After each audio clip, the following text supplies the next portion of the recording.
नमस्कार, राजस्थान समाचार में आप सभी का स्वागत है। मैं हूं आपके साथ प्रज्ञा मिश्रा। बुलेटिन की शुरुआत करेंगे बड़ी और अहम खबर के साथ। तो सबसे पहले बात कर लेते हैं, मुख्यमंत्री भजनलाल शर्मा राजसमंद जिले के दौरे पर हैं। आपको बता दें, इस दौरान मुख्यमंत्री ने कई कार्यक्रमों में हिस्सा लिया और साथ ही एक सभा को भी संबोधित किया। आपको बता दें, वंदे गंगा जल संरक्षण जन अभियान के तहत कार्यक्रम का ये आयोजन किया गया, जिसमें मुख्यमंत्री ने लोगों को संबोधित किया। क्या कुछ कहा, चलिए आपको सुनाते हैं। सबसे ज्यादा चिंता जल की मेरी माता बहनें करती हैं, लेकिन मैं आपको बताना चाहता हूं कि देश के यशस्वी प्रधानमंत्री नरेंद्र मोदी जी के नेतृत्व में जो माता बहनों के लिए सम्मान देने का काम किया है, माननीय प्रधानमंत्री जी ने, वो आपके सामने है। चाहे वो शौचालय बना करके किया हो, चाहे वो रसोई गैस के सिलेंडर देकर के किया हो, या नल से जल पहुंचा करके किया हो, सबसे ज्यादा सम्मान मेरी माता बहनों का किया है। और यही वंदे गंगा जल संरक्षण जन अभियान हमने 5 जून को प्रारंभ किया था पूरे राजस्थान के अंदर, क्योंकि उस दिन पर्यावरण दिवस भी था और गंगा दशहरा भी था। गंगा दशहरा का महत्व आप अच्छी तरह से सभी जानते हैं कि गंगा दशहरा के दिन मां गंगा का इस पृथ्वी पर अवतरण हुआ था, इस धरती पर अवतरण हुआ था। उस दिन से हमने ये वंदे गंगा जल संरक्षण अभियान प्रारंभ किया। मैं आपसे इतना ही कहना चाहता हूं कि राजस्थान के अंदर अगर सबसे ज्यादा आवश्यकता है तो वो आवश्यकता पानी की है, पानी की। और इसीलिए हमारी सरकार, जैसे ही हमारी सरकार आई, सबसे पहले हमने अभियान के तौर पर लिया वो पूरे राजस्थान में पानी की पूर्ति कैसे हो सकती है, मेरे किसान को पानी कैसे मिले, हमारी बहनों को पानी कैसे मिले, हमारे उद्योग के लिए पानी कैसे मिले, जिससे हमारा राजस्थान हरियाला राजस्थान भी बने। और पानी अगर राजस्थान में रहेगा तो मैं कह सकता हूं कि हर व्यक्ति उस पानी की वजह से निश्चित रूप से आगे बढ़ेगा। जब मेरी खेती अच्छी होगी तो खुशहाली भी होगी, और जब पानी होगा तो पौधे भी लगेंगे, इससे मेरा राजस्थान हरियाला राजस्थान भी बनेगा। आपने देखा होगा, हमने आते ही राजस्थान के हर कोने में, हर जिले में जितनी भी योजनाएं थी, जब दशकों से वो योजना लंबित थी, उन योजनाओं को लाने का काम हमारी सरकार ने किया। चाहे वो हमारी ERCP योजना, राम जल सेतु योजना हो, या शेखावाटी की यमुना समझौता हो, या आपके यहां उदयपुर की हमारी देवास स्कीम हो, क्योंकि उदयपुर से आधा पानी अरब सागर की तरफ जाता था, वो कोई काम नहीं आता था। आधा पानी हमारी तरफ हिंद महासागर की तरफ आता था।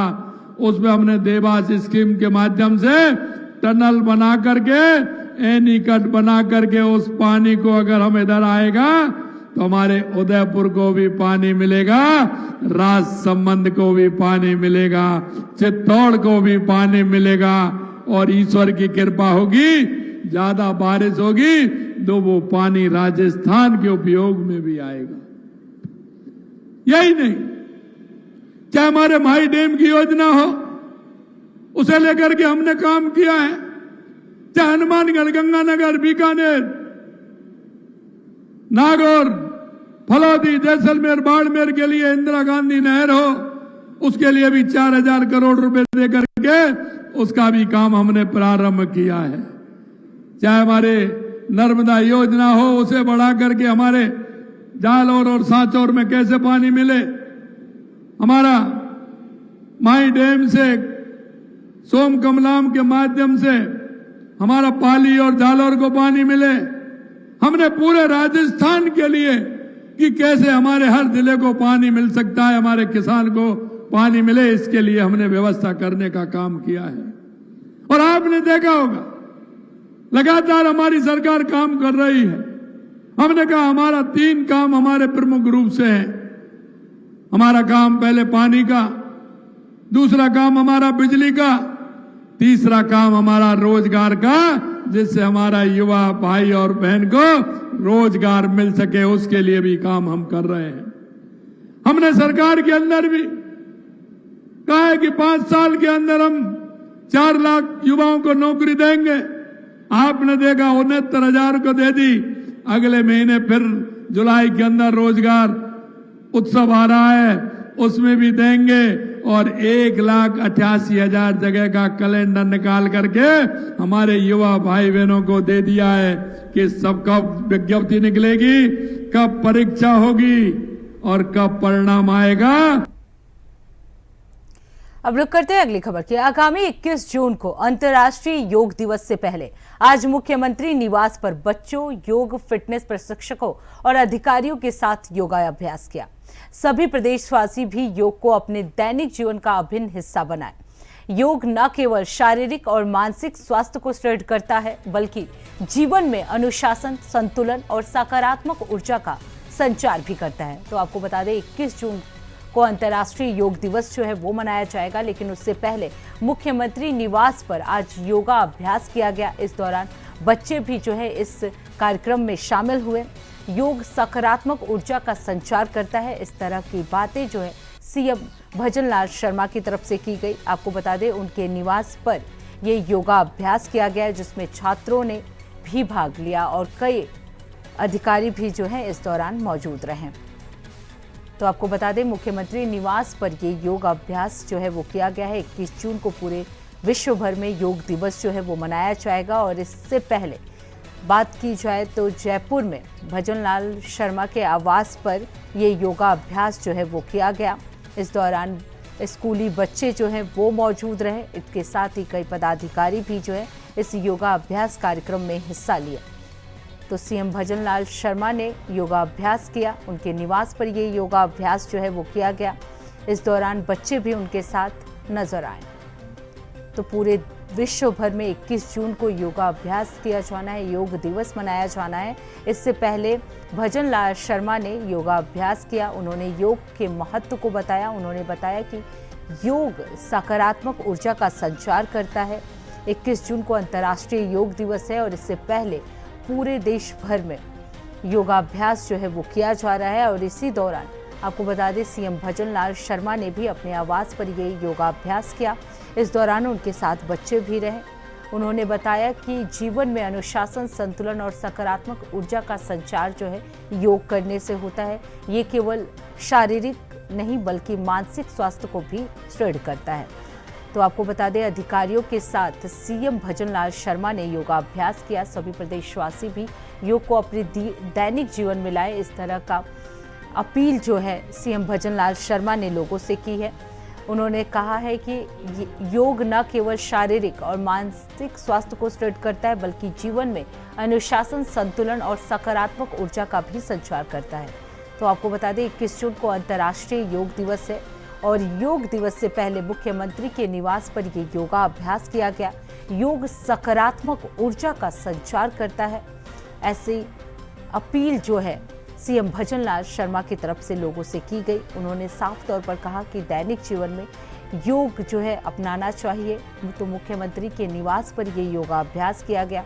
अधिकारियों के साथ सीएम भजनलाल शर्मा ने ये योग अभ्यास किया। आपको बता दें इस दौरान स्कूली छात्र भी जो है वो मौजूद रहे।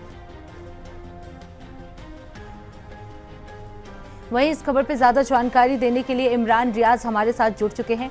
इमरान, आज सीएम आवास पर योगा अभ्यास किया गया, कौन कौन मौजूद रहा और किस किस ने इस कार्यक्रम में हिस्सा लिया?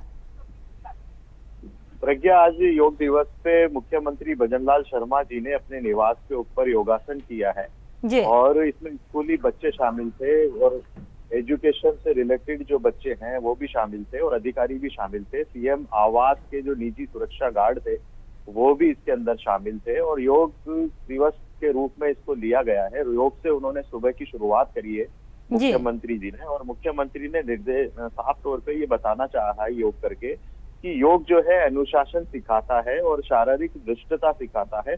अगर शारीरिक पुष्टता जो है स्ट्रांग होगी और तो आप अनुशासन भी आपका स्ट्रांग रहेगा। ये राजस्थान की जनता को योग के बारे में बताकर और सीधा राजस्थान की जनता को बताया है कि योग जो है वो हमारे लिए शारीरिक और अनुशासनिक तौर पर कितना जरूरी है, ये इसके बारे में निर्देश दिया है। जी बिल्कुल इमरान, अगर बात की जाए क्योंकि जिस तरीके से 21 जून को पूरे विश्व भर में योग दिवस मनाया जा रहा है, ऐसे में राजस्थान में क्या कुछ कार्यक्रम उस दिन रहने वाले हैं? क्योंकि योग दिवस से पहले ही सीएम ने भी ये योगाभ्यास किया है। प्रज्ञा, योग दिवस से पहले ही राजस्थान सरकार ने योग के बारे में जन चेतना जारी कर दी है और लोगों को अवेयरनेस करना और बताना जारी कर दिया है। इसी को लेकर जैसलमेर में सीमावर्ती जिले के अंदर भी योगाभ्यास हुआ और वहाँ के जो सैनिक है बीएसएफ ने भी इसके अंदर भाग लिया।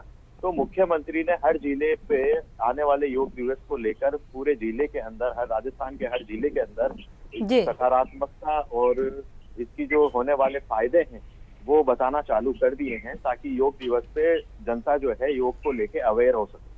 जी बिल्कुल इमरान, जिस तरीके से सीएम ने योगाभ्यास किया है और 21 जून को पूरे विश्व भर में योग दिवस मनाने जा रहे हैं, ऐसे में सीएम की तरफ से ये अपील किया जा रहा है कि सभी जो है अभी से ही योगाभ्यास में लगे रहें। इमरान, आप बने रहिएगा, आगे भी आपका रुख करेंगे। अब रुख करते हैं अगली खबर की ओर। खबर जयपुर से है, जहां भारतीय जनता पार्टी के प्रदेश अध्यक्ष मदन राठौड़ ने पार्टी के प्रवक्ताओं और पैनलिस्टों के साथ बीजेपी प्रदेश कार्यालय में महत्वपूर्ण बैठक की है।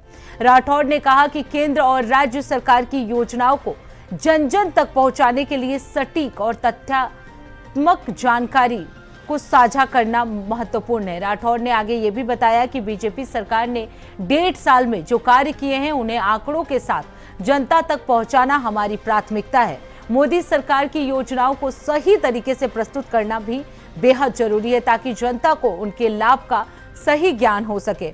बीजेपी प्रदेश अध्यक्ष मदन राठौड़ ने आगे ये भी कहा कि हम सभी को सरकार की योजनाओं को जन जन तक पहुंचाने के लिए मीडिया और अन्य माध्यमों का प्रभावी उपयोग करना चाहिए। इसके साथ ही संगठन के आगामी कार्यक्रमों को टीवी डिबेट्स के माध्यम से आम जन तक पहुंचाया जाए। राठौड़ ने जनता के सरोकार के लिए क्या कार्य किए जा सकते हैं, इस संबंध में भी बीजेपी प्रवक्ता और पैनलिस्टों से सुझाव मांगे हैं। तो आपको बता दें, मदन राठौड़ ने पैनलिस्टों के साथ ये बैठक की है। बैठक में कई महत्वपूर्ण योजनाओं पर चर्चा की गई। आपको बता दें, सरकार की योजनाओं को प्रचार प्रसार भी किया गया। वहीं इस खबर पर ज्यादा जानकारी देने के लिए लगातार इमरान रियाज हमारे साथ बने हुए हैं।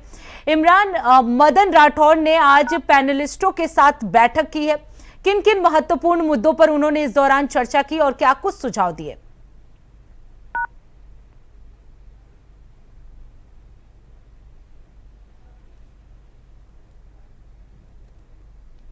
इसमें साफ तौर पे उनको निर्देश दिए हैं जी कि जन कल्याणकारी योजनाएं लोकतंत्र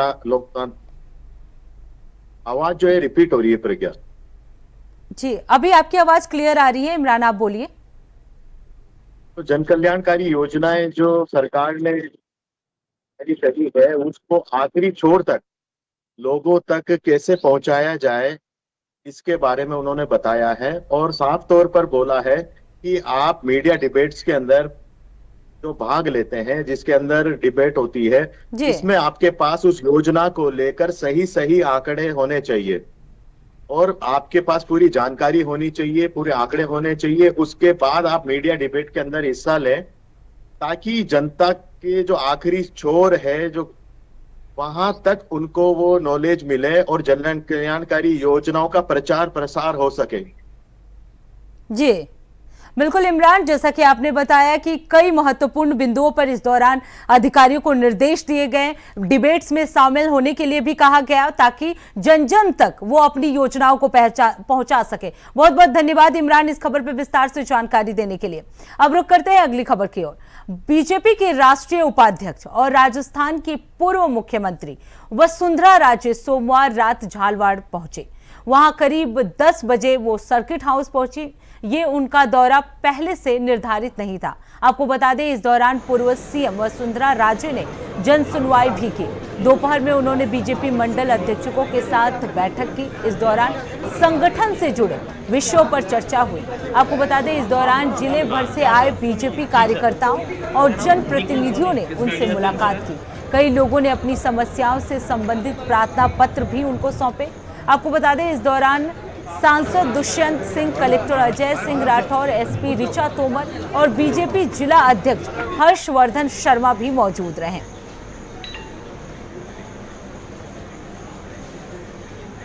तो पूर्व मुख्यमंत्री वसुंधरा राजे जो है वो झालवाड़ पहुंची, जहां उन्होंने लोगों की जन सुनवाई कार्यक्रम में हिस्सा लिया।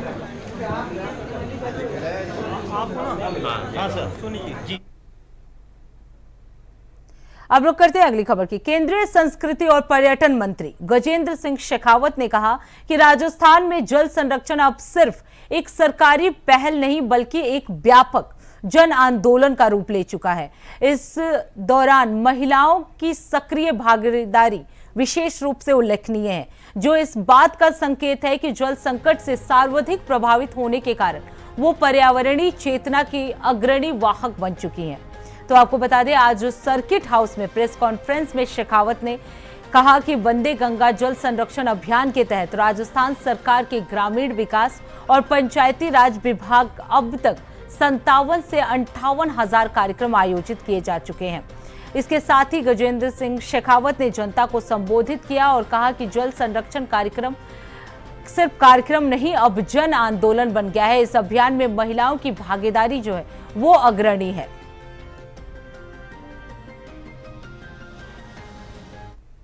हृदयपूर्वक आप सबका धन्यवाद करता हूं। भारतीय जनता पार्टी परिवार की तरफ से आपका आभार ज्ञापित करता हूं। मित्रों, हम सब जानते हैं कि जल का हमारे जीवन में सर्वाधिक महत्व है। निरंतर बढ़ती हुई आबादी, बढ़ती हुई जल की आवश्यकताएं और दूसरी ओर क्लाइमेट चेंज के दुष्प्रभावों के चलते हुए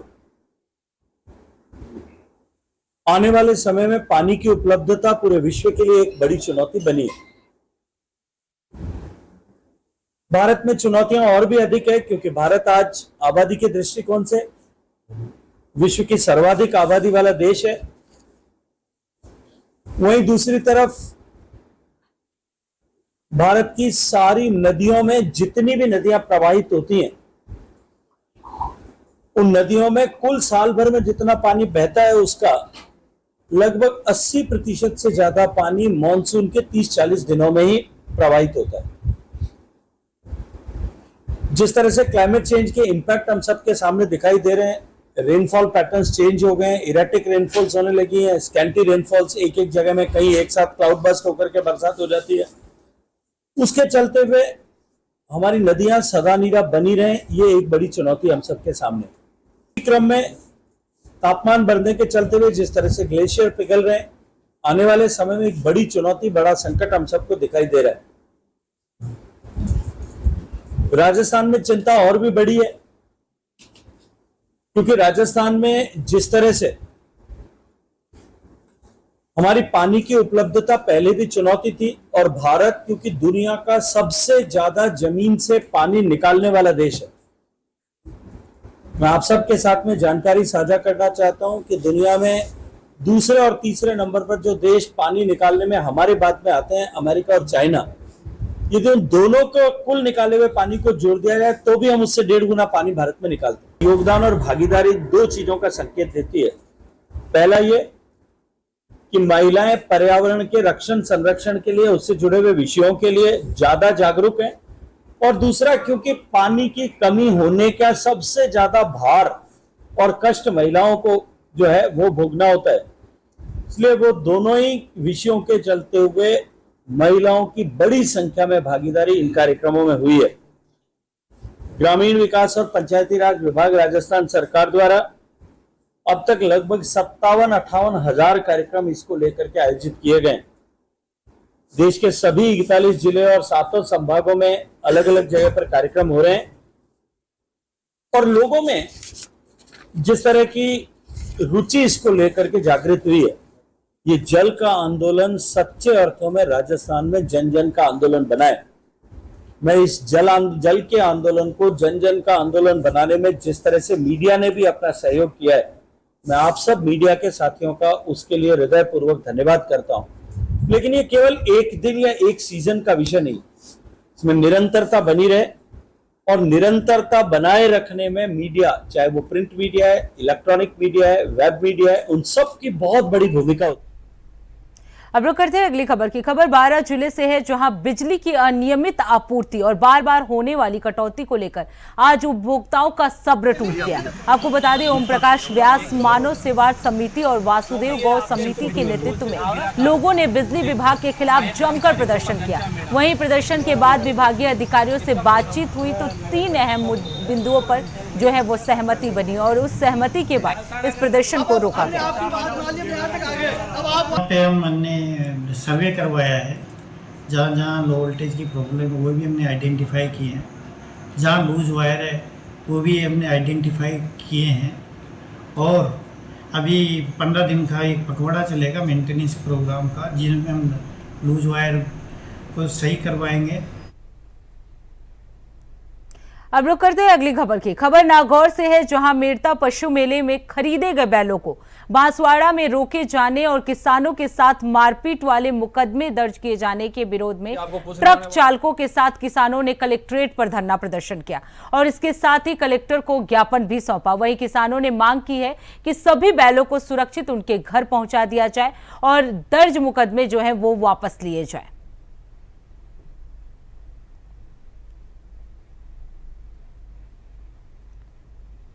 अब रुक करते हैं अगली खबर की। खबर श्री माधोपुर से है, जहां तहसीलदार जगदीश प्रसाद बैरवा के नेतृत्व में राजस्व टीम द्वारा पटवार मंडल महरौली के राजस्व ग्राम महरौली में सिमरला तक जाने के 1 किलोमीटर लंबे गैर मुमकिन रास्ते से जेसीबी मशीन अतिक्रमण हटाकर रास्ता जो है वो सुचारू कर दिया गया है। आपको बता दें, ये तहसीलदार ने बताया कि यूडीएच मंत्री झावर सिंह खर्रा की जन सुनवाई में सरपंच प्रतिनिधि सुरेश जाट द्वारा परिवाद पेश कर निवेदन किया गया था कि ये विवादित रास्ता जो है वो मुख्य रास्ता है, लेकिन निकटवर्ती काश्तकारों द्वारा अतिक्रमण कर लिया गया और उसे रोक दिया गया और इसी की वजह से इस रास्ते को खाली कराया गया।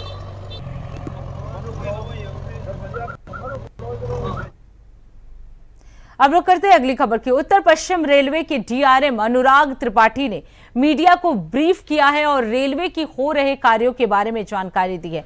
इस दौरान उन्होंने कहा कि जोधपुर रेल मंडल एनवीआर एक महत्वपूर्ण रेल मंडल है जो लगभग 1626 किलोमीटर रूट में फैला हुआ 144 स्टेशन है और 15 अमृत भारत स्टेशन स्वीकृत हैं जो लगभग 2 महीने में पूरे होने जा रहे हैं, जिसमें जोधपुर, जैसलमेर और पाली के डेवलपमेंट के तहत मेजर डेवलपमेंट जो है वो लगातार किए जा रहे हैं। तो जोधपुर मंडल की सारी ट्रेनें भारत के कोने कोने तक जाती हैं। इस तरह की कई महत्वपूर्ण जानकारी जो है वो अमृत जानकारी जो है इनके द्वारा अनुराग त्रिपाठी द्वारा दिया गया।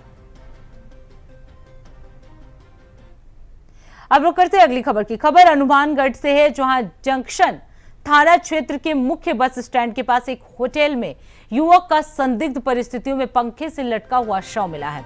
अतिरिक्त पुलिस अधीक्षक जनेश तंवर ने बताया कि मृतक रणजीत सिंह श्री गंगा जिला निवासी था और अपनी महिला मित्र के साथ होटल में रुका था और आज जब उसकी महिला मित्र बाथरूम गई तब युवक ने फांसी लगाकर आत्महत्या कर ली। पुलिस के अनुसार दोनों करीब 2 महीने से घर से फरार थे और लिव इन रिलेशनशिप में रह रहे थे।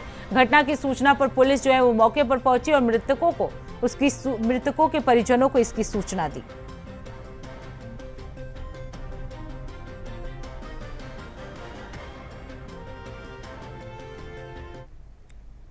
अब रुक करते हैं अगली खबर की। खबर हनुमानगढ़ से, जहां पुलिस ने एक बड़ी कार्रवाई करते हुए एक स्लीपर बस से प्रतिबंधित दवा के 1 लाख कैप्सूल बरामद किए हैं। सदर थाना अधिकारी अजय गिरधर ने बताया कि पुलिस ने बस चालक और खलासी संतलाल और प्रदीप को गिरफ्तार कर लिया है और दोनों से लगातार पूछताछ की जा रही है।